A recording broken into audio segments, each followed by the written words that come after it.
तो पादपों में हम देख चुके थे कि दो प्रकार के लिंग के आधार पर अगर देखा जाए, लैंगिकता के आधार पर देखा जाए तो पादप भी दो प्रकार के होते हैं, जंतु भी दो प्रकार के होते हैं, एक लिंगी और द्विलिंगी। ठीक है, अब इसके आगे जो टॉपिक है हम लोग को पढ़ना है युग्मक संरचना के दौरान कोशिका विभाजन। क्या है युग्मक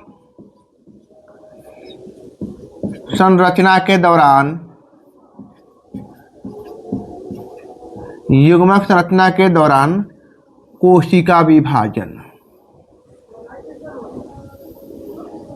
क्या पढ़ना है? युग्मक संरचना के दौरान कोशिका विभाजन।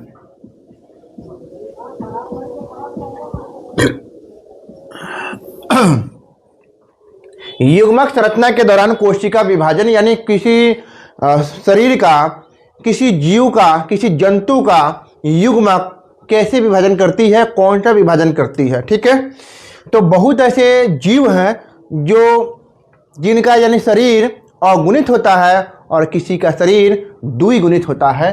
तो सबसे पहले इसके उदाहरण देखेंगे, थैलोफाइटा और ब्रायोफाइटा। कौन है? थैलोफाइटा और ब्रायोफाइटा। ब्रायोफाइटा और है कवक।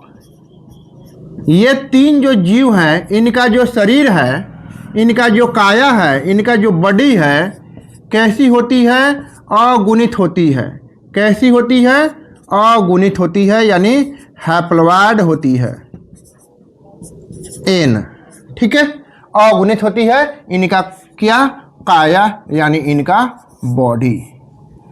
ठीक है, तो हमने देखा कि युग्मक संरचना के दौरान कोशिका विभाजन, अभी कोशिका विभाजन कराया नहीं है। सबसे पहले थैलोफाइटा, ब्रायोफाइटा और कवक जो है ना, जिनकी शरीर अगुणित होती है। और अब इनका युग्मक विभाजन के दौरान क्या ये समसूत्री विभाजन करेगा कि अर्धसूत्री विभाजन करेगा या अर्धसूत्री? ये कौन सा विभाजन करेगी? तो सबसे पहले ये हैप्लॉइड है यानी अगुणित है। अगुणित है तो समसूत्री विभाजन करेगी तो समान उतर के आएगी। अर्धसूत्री विभाजन करेगी तो आधा का आधा कैसे होगी? जैसे ये एन है तो इसका विभाजन अगर अर्धसूत्री करवाएं तो 1/n होगा, 1/n होगा। क्या ऐसा विभाजन होगी? कतई नहीं। ठीक है, तो अब किसी जीव का शरीर होता है द्विगुणित, जैसे जिम्नोस्पर्म, एंजियोस्पर्म। जिम्नोस्पर्म और एक है एंजियोस्पर्म। एंजियोस्पर्म और ये जो जीव है और एक है मनुष्य यानी जंतु। ठीक है, इनका शरीर कैसा होता है? तो द्विगुणित होता है। इनकी बॉडी की बात करें, इनकी काया की बात करें तो कैसा होता है? द्विगुणित होता है यानी डिप्लॉयड होता है। कैसा होता है? डिप्लॉयड यानी द्विगुणित होता है। अब इनसे जब युग्मक बनाना हो तो विभाजन करेगी कैसा? अर्धसूत्री विभाजन। जब इनसे युग्मक बनाना हो तो कौन सा विभाजन करेगी? अर्धसूत्री विभाजन। क्यों? क्योंकि ये 2n है तो 2n से आधा उतर के आएगी तो कितना हो जाएगी? n और n। और a से जंतु का जो कोशिका विभाजन होती है कैसा होती है? अर्धसूत्री विभाजन होती है। ठीक है, हम लोग 11th में पढ़े हुए हैं माइटोसिस और मियोसिस कैसे होती है, वहां पे डिटेल में बताया गया है।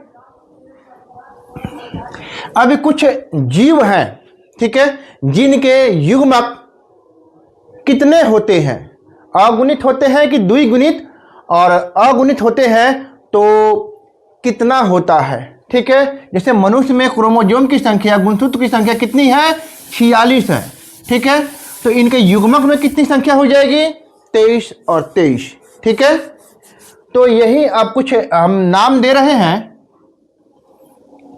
जीवों के और उनका गुणसूत्रों के भी संख्या लिख रहे हैं ताकि आपको याद करने में तकलीफ नहीं होगी। सबसे पहले आप याद रखिएगा कि युग्मक हमेशा और हमेशा अगुणित होता है। कैसा होता है? अगुणित होता है। ठीक है, ये परीक्षा का पूछा गया प्रश्न है। तो सबसे पहले हम देखिए इनका नाम देते हैं। जीवों के नाम दिए हैं जिनका गुणसूत्रों की संख्या भी बताया गया है कि द्विगुणित में कितना है, अगुणित में कितना होगी, इनके युग्मकों की संख्या। तो मनुष्य का दिया गया है 46, अगुणित कितना हो जाएगा 23। घरेलू मक्खी का दिया गया है 12, इनका अगुणित हो जाएगा 6। चूहा का दिया गया है 42, जिनका अगुणित युग्मकों की संख्या हो जाएगी 21। कुत्ता जिनका दिया गया है क्रोमोसोम की संख्या 78, इनका हो जाएगा युग्मकों की संख्या अगुणित कितना 39। बिल्ली का देखा जाए तो इनका क्रोमोसोम की संख्या कितनी है 38, और इनके युग्मकों में हो जाएंगे कितना 19। फल मक्खी का देखा जाए 8, युग्मकों में हो जाएंगे कितना 4। ओफियोग्लोसस क्या है? पादप है, और इस पादप में देखा जाए कि 1260 क्या होती है? क्रोमोसोम की संख्या होती है गुणसूत्रों की, और इनकी अगुणित हो जाएगी 630। सेव का 34, इनका हो जाएगा अगुणित 17। धान का देखा जाए 24 है, इनका अगुणित हो जाएगा 12। मक्का का देखा जाए यानी मकई का देखा जाए 20, और अगुणित हो जाएगा 10। आलू का देखा जाए 48, इनका अगुणित युग्मकों की संख्या हो जाएगी 24। ठीक है, अब इसमें एक और इम्पोर्टेंट जो परीक्षा में पूछती है, जो तितली है, तितली में गुणसूत्रों की संख्या कितनी है? 380। आप लोग याद कर लेंगे, तितली में गुणसूत्रों की संख्या 380 होती है। तो आप लोग को पता है कि अगुणित में कितना हो जाएगी, यानी आधी उतर के आएगी। प्याज में देखा जाए ओनियन, ओनियन में होती है कितना 16। ओनियन में देखा जाए कितना गुणसूत्रों की संख्या 16। अब इनकी युग्मक निकालेंगे तो कितनी हो जाएगी? आधी यानी 8। ठीक है, तो इतना आप लोग याद करेंगे, क्योंकि ये जो है ना याद करने का चीज है, आपको याद करना ही पड़ेगा। ठीक है, अब इनके आगे टॉपिक है कि युग्मक का स्थानांतरण। सेकंड नंबर है, यानी 2 नंबर हम लोग को पढ़ना है। ये तो युग्मक बनी, अब क्या है? युग्मक का स्थानांतरण होगा। कहाँ होगा तो देखा जाए। ठीक है, तब तक मिटाते हैं।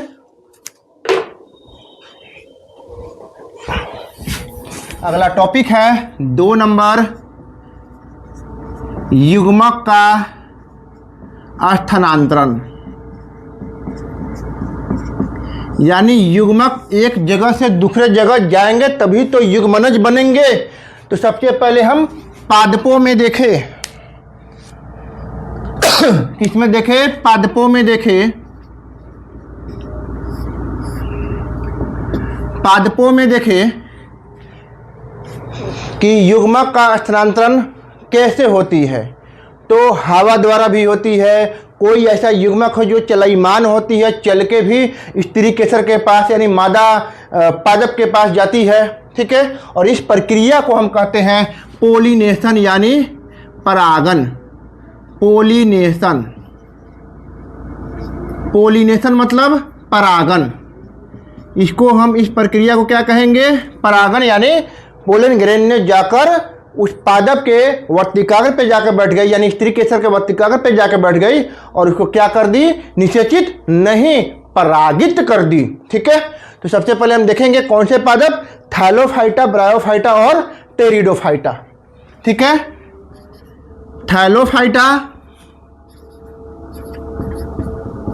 थैलोफाइटा,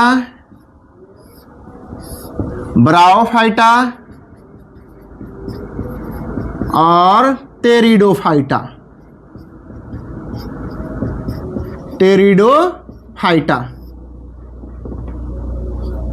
ठीक है, ये 3 पादप में हम देखें कि कौन कौन पादप है। थैलोफाइटा है, ब्रायोफाइटा है, टेरिडोफाइटा में अगर देखा जाए नर और मादा, तो मादा अचल होता है और नर जो भाग होता है ना चलयमान होता है।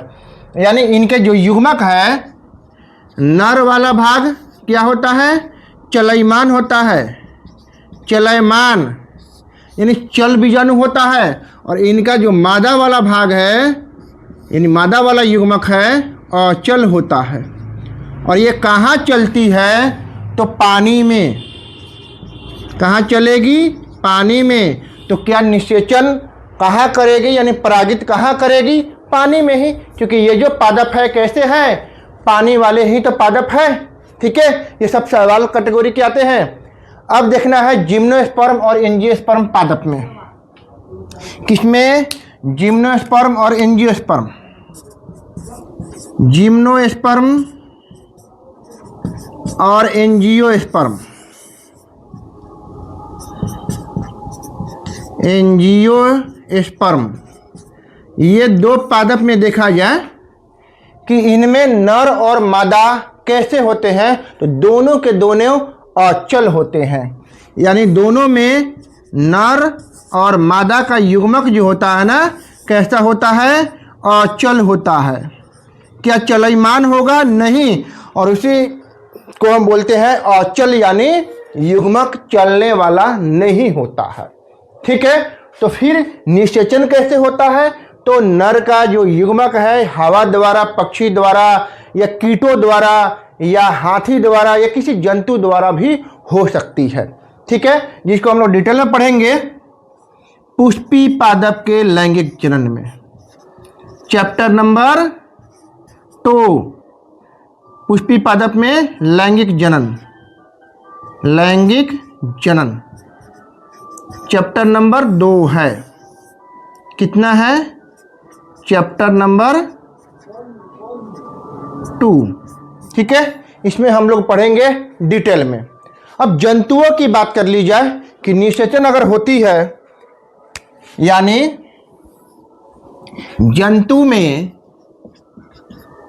जंतुओं में युग्मक जो स्थानांतरण होता है मादा के पास जाती है और मादा के पास जाने के पास मिलती है, निषेचन होती है, उस प्रक्रिया को हम बोलते हैं निषेचन। जब दोनों आपस में संलयन होंगे नर और मादा, इस प्रक्रिया को हम बोल देंगे, यानी संलयन जो हो रही है, दोनों मिल रही है, दोनों जो मिल रही है उस प्रक्रिया को हम बोल देंगे पोलिनेशन। क्या नहीं, फर्टिलाइजेशन बोलेंगे, फर्टिलाइजेशन। ठीक है, तो बस वर्ड का डिफरेंट है, यहाँ पे फर्टिलाइजेशन और यहाँ पे पोलिनेशन, चीज एक ही है। ठीक है, लेकिन यहाँ जंतुओं में हम यूज करेंगे वर्ड को, किसका, फर्टिलाइजेशन, यानी निषेचन, निषेचन। ठीक है, अब हम इसमें देखें कि दो युग्मक यानी नर और मादा, नर और मादा का जब युग्मक आपस में मिलती है तो क्या बनती है, युग्मनज बनती है, और इसी युग्मनज को हम बोलते हैं क्या, जाइगोट। क्या बोलते हैं, जाइगोट। और यही जाइगोट दो पीढ़ियों की संयोजी कड़ी होती है। यही जाइगोट क्या होती है, दो पीढ़ियों की संयोजी कड़ी होती है। यही युग्मनज दो पीढ़ियों की संयोजी कड़ी होती है। संयोजी कड़ी, संयोजी कड़ी मतलब कनेक्टिंग टिश्यू, कनेक्टिंग लिंक होती है। ठीक है, अब हम देखें निषेचन के कितने प्रकार होते हैं। ठीक है, निषेचन के प्रकार, यानी निषेचन के कितने टाइप्स होंगे। ठीक है, तो निषेचन के दो प्रकार होते हैं, पहला बाह्य निषेचन और एक होता है अंतः निषेचन। ये रहा बाह्य निषेचन और एक है अंतः निषेचन। बाह्य निषेचन मतलब निषेचन कहाँ होगा, बाहर होगा। अंतः निषेचन मतलब निषेचन कहाँ होगी, अंतः होगी, यानी इसमें नर और मादा का युग्मक का संलयन शरीर के अंदर होगी कि बाहर, तो बाह्य में होती है, बाहर। कहाँ, पानी में हो सकती है, कहीं सेफ जगह पे हो सकती है। और इसमें जो उदाहरण है उभयचर प्राणी होते हैं। उभयचर प्राणी, उभयचर प्राणी कौन है, जो थल और जल दोनों पे रहते हैं, और इनका एग्जाम्पल है मेढक। और ऐसे जीव में ना, ऐसे जीव में नर और मादा यानी दोनों की हम बात करते हैं। किसकी, नर और मादा, यानी मेल और फीमेल दोनों जीवों को युग्मक ज़्यादा मात्रा में, युग्मक ज़्यादा मात्रा में क्या करना पड़ता है, निकालना पड़ता है। क्यों? क्योंकि ज़्यादा मात्रा में जब युग्मक होंगे तभी तो जाके एक ना एक निषेचन करेंगे। कहीं हो सकता है कि कुछ इनके लार्वा को दूसरे जीव ही चट कर गया, चट कर जाएंगे तो क्या हो जाएगा, निषेचन ही नहीं होगी। तो दोनों को बहुत ज़्यादा मात्रा में व्यर्थ करना पड़ता है, क्या, युग्मक। ठीक है, अब देखते हैं अंतःनिषेचन। अंतःनिषेचन को हम लोग बोलते हैं आंतरिक निषेचन। और ये आंतरिक और अंतःनिषेचन यानी इसमें नर और मादा का युग्मक कहाँ मिलेगी, शरीर के अंदर किसी स्पेसिफिक पार्ट में। ठीक है, और उसको हम बोलते हैं अंतःनिषेचन। अब इसमें जो नर और मादा की बात की जाए यानी मेल और फीमेल पार्ट की बात की जाए तो इसमें युग्मक किसको ज़्यादा व्यर्थ करना पड़ेगा, इनको अधिक संख्या में युग्मक क्या करना पड़ेगा, निकालना पड़ेगा, लेकिन मादा कम संख्या में। क्यों? क्योंकि नर का जो युग्मक होती है ना, यही चल के जाती है किनके पास, मादा के पास। तो मादा का युग्मक कम संख्या में होगी और नर का युग्मक ज़्यादा संख्या में होगी, जिनका आप लोग जानते हैं शुक्राणु और अंडाणु, यानी उदाहरण हो जाएगा कौन, जंतु। कौन उदाहरण हो जाएगा, जंतु, जिनका निषेचन कैसा होता है, आंतरिक होता है। अब है इसके आगे का टॉपिक निषेचन पक्ष घटना। और निषेचन पक्ष घटना यानी निषेचन की बाद की घटना क्या कहलाएगी, निषेचन पक्ष घटना। और इस घटना में क्या होगी, युग्मनज जो बनी है उसके बाद भ्रूणोद्भवा होगी। ठीक है, निषेचन पक्ष घटना में क्या होगी, युग्मनज बनेगी और युग्मनज बनने के बाद क्या हो जाएगी, भ्रूणोद्भवा यानी भ्रूण का निर्माण होगी। तो ये पढ़ना है आपको। पादप की अगर बात करें कि पादप में भ्रूण का निर्माण कैसे होती है, कैसे होती है, कहाँ होती है, किस प्रकार से होती है, तो ये जो चैप्टर नंबर है 2 यानी पुष्पी पादप के लैंगिक जनन में पढ़ना है। तो वहाँ पर हम लोग डिटेल से देखेंगे पुष्पी पादप में लैंगिक जनन। ठीक है, अगर जंतु की बात करें कि जंतु में निषेचन होगी आंतरिक, तो इसमें युग्मनज जो बनेंगे और भ्रूणोद्भवा यानी भ्रूण का जो निर्माण होगा, ये कैसे होगी, कहाँ होगी, किस प्रकार से होगी, इनको पढ़ना है रिप्रोडक्शन चैप्टर में, यानी चैप्टर नंबर 3। कितना, चैप्टर नंबर 3 में पढ़ना है। ठीक है, तो ये दोनों आपका समाप्त हो गई। कौन सा, निषेचन पक्ष घटना। ठीक है, निषेचन पक्ष घटना। पादप की बात करें तो पुष्पी पादप में पढ़ेंगे, जंतु की बात करें तो रिप्रोडक्शन चैप्टर में पढ़ेंगे, यानी ह्यूमन रिप्रोडक्शन चैप्टर में पढ़ेंगे। और ये जो ह्यूमन रिप्रोडक्शन है चैप्टर नंबर 3 में पढ़ेंगे। ठीक है, तो इसी तरह आप लोग यूट्यूब चैनल पर बने रहेंगे और डेली आपको अपडेट मिलेगी। और ऑफलाइन क्लास में भी आप आकर पूछ सकते हैं अगर नज़दीक के विद्यार्थी हैं तो। ठीक है, तो चैप्टर नंबर 2 हम शुरू करेंगे कल। तब तक के लिए हम आपको जोश जगा दे कि मैं किताबों से नहीं जिंदगी से पढ़ाता हूं, मैं किताबों से नहीं जिंदगी से पढ़ाता हूं। कल तुम डॉक्टर बनो, इसलिए आज मैं बायोलॉजी पढ़ाता हूं। लेकिन मेरी मत डर इन इम्तिहान के थकान से मेरे दोस्त, तेरे नाम के आगे डॉक्टर लगाना मेरा सबसे बड़ा एक्शन होगा।